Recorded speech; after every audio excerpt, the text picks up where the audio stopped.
আপনার মতো লোকের টেবিলে জাতীয় পতাকা থাকা মানে না জাতীয় পতাকার অসম্মান। এই আপনি কিন্তু বাড়াবাড়ি করছেন। চুপ করে বসুন একদম। এই মানুষের কাছ থেকে টাকা চাইতে আপনার লজ্জা করে না?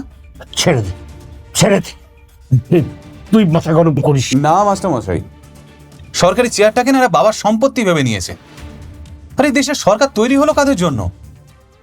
এই মানুষগুলো জেল খেটে ব্রিটিশদের হাতে মার খেয়ে দেশের স্বাধীনতা ছিনিয়ে এনেছিল, আর সে কারণে আজ আমরা মাথা উঁচু করে বাঁচতে পারছি।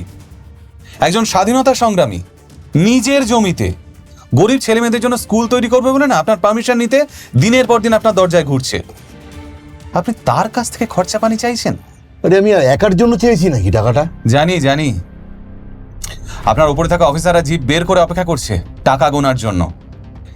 এই বাইরে একজন পিয়নকে দেখলাম, সেও এর থেকে 200-500 টাকা তো খাবেই। আপনারা গোটা সিস্টেমটাকে পুচিয়ে দিয়েছেন জানেন তো। আর সেখানে দাঁড়িয়ে এই মানুষগুলো দেশটাকে শোধরানোর চেষ্টা করছেন, স্কুল বানাতে চাইছেন, ছেলে মেয়েদের মানুষ করতে চাইছেন, যাতে ওরা বড় হয়ে আপনার মতো করাপ্ট অফিসার না হয়।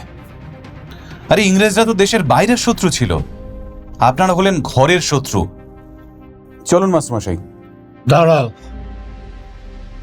এইটা ধরো, তোমাদের মতো দুর্নীতিবাজদের হাতে এটাই মানায়। জয় হিন্দ।